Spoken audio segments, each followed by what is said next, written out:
Assalamualaikum warahmatullahi wabarakatuh. Perkenalkan, saya Andi Bese Fatimah dari Departemen Kajian dan Penelitian. Kali ini kami akan membahas kajian, kunjungan dan juga penelitian terkait dengan Hari Pendidikan Nasional, yang dimana di sini kami mengangkat judul Menilik Potret Pendidikan Negeri, menggali potensi siswa berkebutuhan khusus dalam rangka mewujudkan pendidikan yang inklusif. Di sini kita bersama dengan partner saya Zulfianur Hayati dari Departemen Kajian dan Penelitian. Selanjutnya mohon izin Ibu untuk memperkenalkan diri. Ya, perkenalkan saya Sri Yulianingsih sebagai wakil kesiswaan dari SLB Negeri Pembina Provinsi Kalimantan Timur. Nah, jadi terkait dengan penelitian kali ini kita akan melakukan wawancara terlebih dahulu, di mana di sini kami akan menanyakan beberapa pertanyaan. Yang pertama itu mengenai mohon izin Ibu, pertanyaan pertama yaitu bagaimana sekolah ini menyesuaikan kurikulum untuk memenuhi kebutuhan siswa berkebutuhan khusus secara individual. Silakan Ibu. Iya, sebelumnya saya ingin menjelaskan bahwa sebagai sekolah pembina di sini, di mana kami adalah pilot project dari seluruh penyelenggara pendidikan untuk anak-anak berkebutuhan khusus. Tentunya kami selalu upgrade dan selalu mengikuti kurikulum terbaru yang berlaku secara nasional, dari mulai KTSP, kemudian K13, kemudian lanjut ke Merdeka ini, semua sudah kami terapkan. Jadi kami secara nasional juga mengikuti setiap fase yang berlaku di kurikulum yang berlaku di secara nasional. Kami memang sudah selalu mengikuti, dan guru-guru kami juga memperoleh pelatihan tentunya, karena sebagai sekolah pilot project kami akan mengimbas ke sekolah-sekolah berkebutuhan khusus lainnya di Samarinda secara khusus dan Kalimantan Timur secara khusus. Nah, terkait pertanyaan kedua, di SLBN Pembina ini apakah dapat diakses oleh seluruh kategori siswa berkebutuhan khusus, untuk seperti kategori A, kategori B, dan seterusnya? Bagaimana Ibu? Iya, kami sebenarnya memberikan semua bentuk layanan untuk semua ketunaan kebutuhan khusus, mulai dari tunanetra, tunarungu, grahita, kemudian tunadaksa, autis, berkesulitan belajar, maupun yang lain-lainnya. Tapi kembali lagi kita melihat kebutuhan masyarakat. Biasanya kita sudah siapkan kelas, siapkan tenaga kerja, tapi kan belum tentu yang masuk, yang daftar di sekolah ini kan semua ketunaan. Kadang mereka itu terkendala jarak atau jadi mereka mencari sekolah yang terdekat.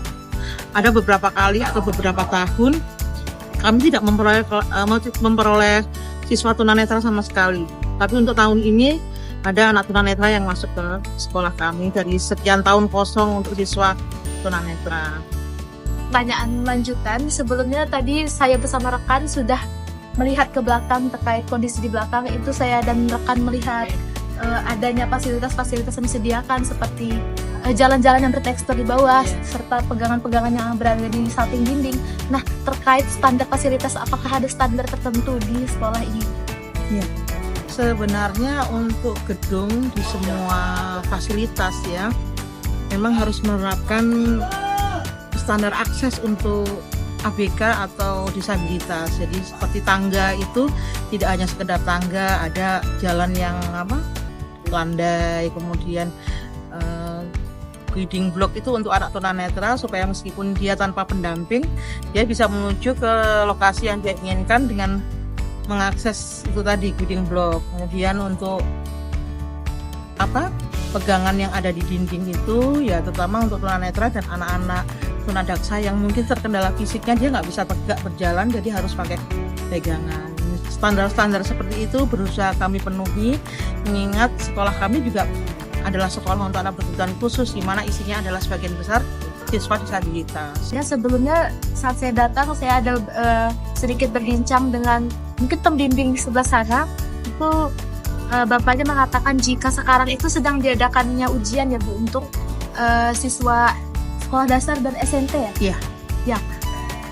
Terkait cara mereka melaksanakan ujian itu seperti apa Bu? Apakah ada ketentuan khusus tersendiri? Oh iya, jadi untuk evaluasi atau asesmen akhir anak-anak kali ini kita mengikuti ini ya kurikulum Merdeka, jadi ada fase-fase.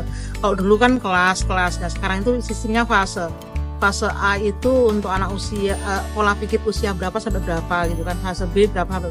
Jadi berdasarkan fase anak-anak itu diuji berdasarkan fasenya mereka. Mereka kalau masuk fase A berbeda soal ujiannya dengan fase B meskipun dia berada di jenjang yang sama. Misalkan ada anak kelas 6 ya. Dia kelas 6, tapi kalau kemampuan berpikirnya dia masuk di fase A dan ada anak kelas 6 yang kemampuan berpikirnya masuk fase B, maka soalnya pun berbeda. Soalnya berbeda sesuai fase yang mereka berada di mana nih. Ini hari Rabu ya, ya. Hari Rabu. Ada yang sudah di kelas membatik, ada di kelas kecantikan, ada yang di kelas busana. Mereka juga bisa sampai membuat baju, ada kemudian merias dari model yang minimalis sampai yang di situ. Bisa. Terus pertanian tuh sayur-sayur juga bisa kita lihat tuh hasilnya anak-anak dengan guru pembimbing. Iya. Itu yang hidroponik, kemudian yang hortikultura, tanaman buah-buahan, ada kebun kami di atas.